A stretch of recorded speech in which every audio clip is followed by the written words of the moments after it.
Expressions can be as simple as you can imagine. Literal values are the simplest form of an expression. Variable names are also expressions, but are obviously quite a bit more interesting. The operators we discussed in the last module let you form more complex expressions.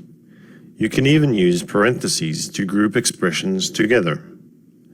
The assignment operator is important because it forms an assignment expression which exhibits some unique characteristics. An assignment expression requires an L value as its left operand. The L value is not just an expression, it must be an expression that produces a modifiable variable, referring to the object or box that the variable name points to. This is distinct from an R value expression, which appears on the right side of an operator and produces the value of the data placed inside the variable rather than the storage location. Don't worry too much about this terminology for now. Just keep it in mind as you learn and use C. Indeed, this is somewhat of a simplification, but it will come in handy when you start using and learning C++ later on. I said that the assignment operator is important. Well, another reason it's significant is because an assignment expression is also a statement. They're called expression statements. While C times 9 divided by 5 plus 32 is an interesting expression in that it expresses the conversion of Celsius to Fahrenheit, it doesn't do anything useful until you turn it into a statement, and the simplest way to do that is by using an expression statement such as assignment. Of course, declarations are statements too, but statements are so much more than just assigning values to variables. Notice the statements on this slide all conclude with a terminating semicolon. This is no coincidence. The semicolon is needed to avoid any ambiguity in the expression so that the compiler knows what needs to happen first and what happens next. Expressions such as this are meaningless.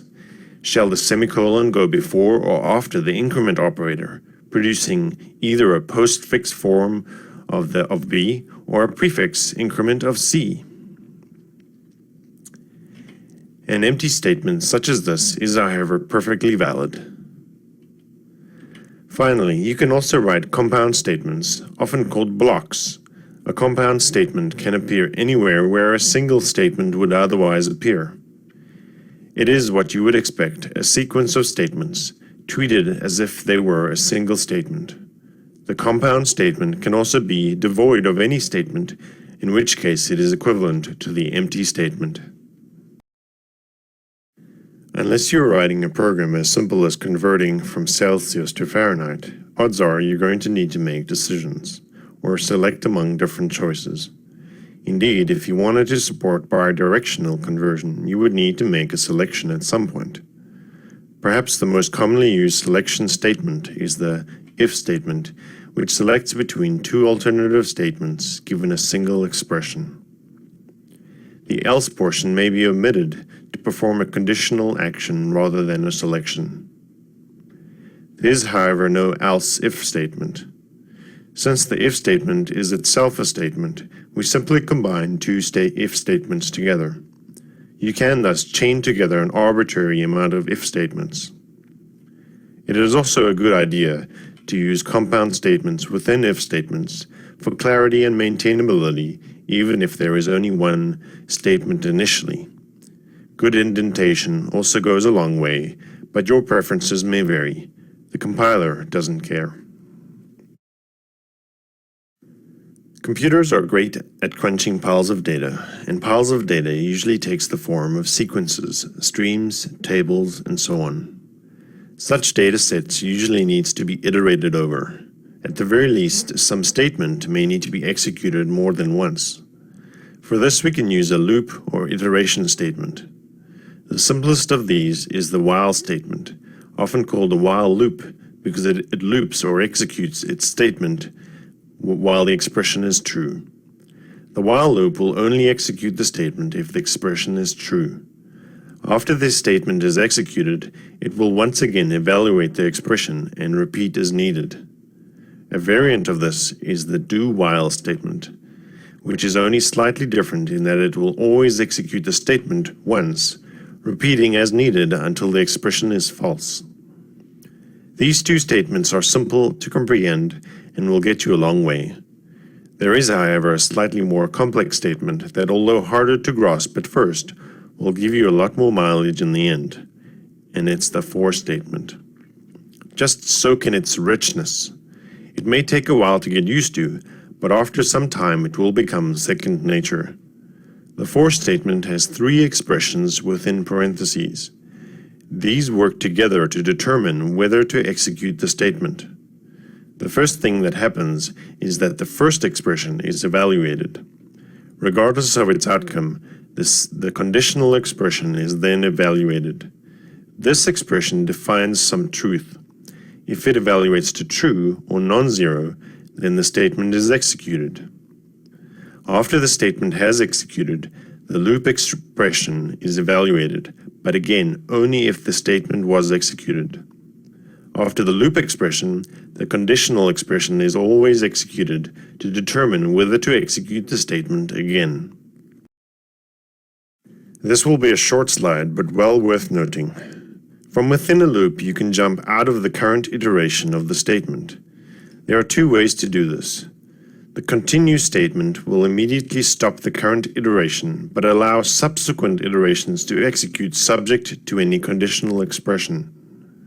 The break statement, on the other hand, will immediately stop iteration and proceed to the statement following the enclosing do, while, or for statement. No further iterations will execute. There is another selection statement that I have avoided until now because it is quite archaic in its design and semantics. It is nevertheless useful at times, but at the very least you will undoubtedly come across it from time to time, so you had better know how it works. The switch statement is a specialization of the chained if statements I described earlier in this module. If you need to compare some expression against a number of different constants, rather than writing a series of if statements, you can use a switch statement with somewhat less code. Although you can rewrite most switch statements with if statements, it tends to be easier for the compiler to optimize a large switch statement than a long chain of if statements. There are, however, a few pitfalls and restrictions, so beware. The basic syntax looks like this. You can have as many case labels as you wish, provided each has a unique constant expression or compile time constant value. The switch statement evaluates the expression and then finds the case label with a matching value. If found, it executes the matching statements. Note that this is not necessarily one statement, but any number of statements. Let me be clear, this is not a compound statement. It keeps executing statements following the case label until either a break statement is reached or the end of the switch statement is reached. What this means is that execution can easily fall through from one case label to the next if you accidentally forget to include the break statement at the right spot. Of course, this may be exactly what you intended, which is perfectly fine. Just keep it in mind. Finally, you can include an optional default label, and execution will jump to its first statement, assuming a matching case label is not found. You can also only switch on integer, character, or enumerated types. Any other types, and you'll have to revert back to the if statement.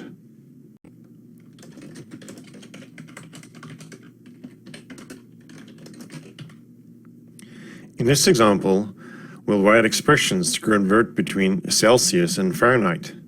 First up, we need some local variables to store the values for both units.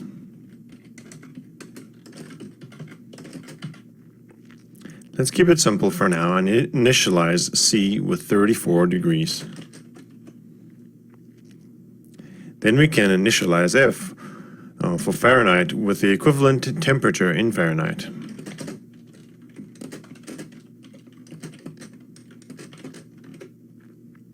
As you can see, we can initialize variables using complex expressions. Let's print the result out to make sure it looks right.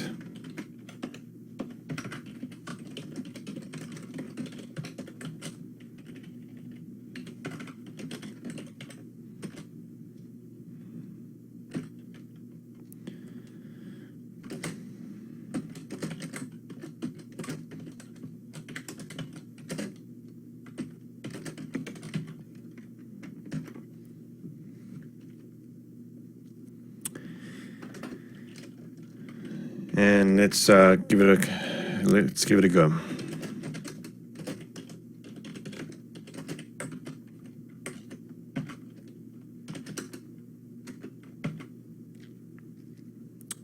And sure enough, if we compile and run, we get a value that looks pretty good. 34 degrees Celsius is equal to 93 degrees Fahrenheit, or is it? So far, we've only used integer variables, and when they're used, any fractional result is discarded. To confirm this, we can change the program to use floating point variables. Let's use doubles.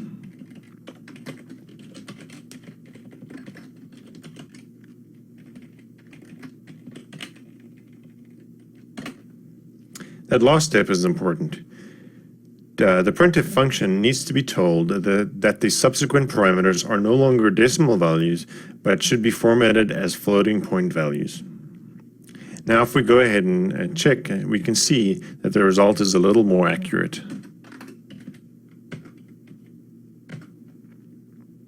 Sure enough, 34 degrees C is actually 93.2 degrees Fahrenheit.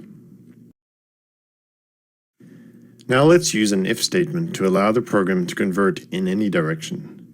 We'll need another variable to indicate in which direction to convert.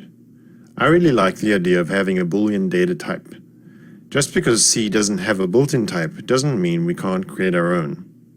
As I'm always considering compatibility with C++, let's create a conditional type that mimics the C++ bool.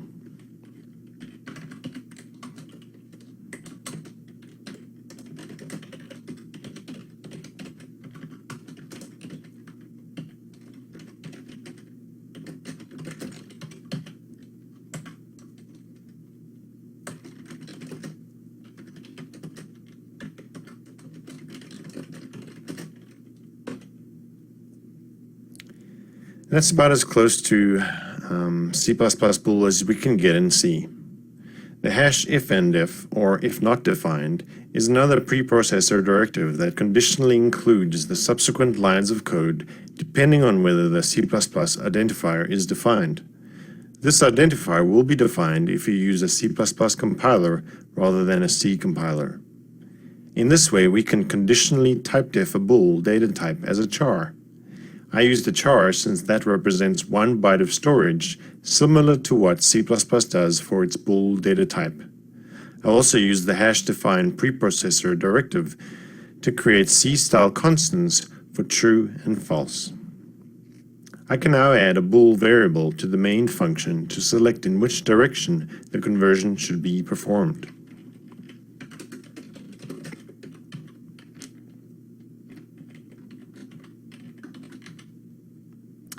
Now, I can go and use an if statement to provide both conversions, switching based on the value of the C2F variable.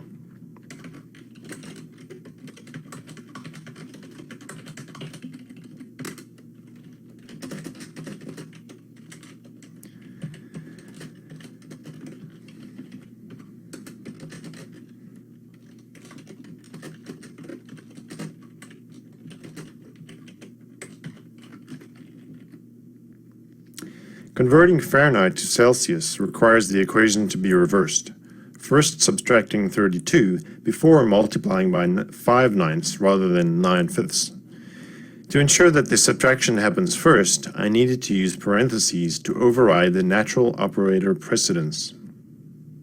I can now prepare the variables accordingly, and the if statement will do the rest.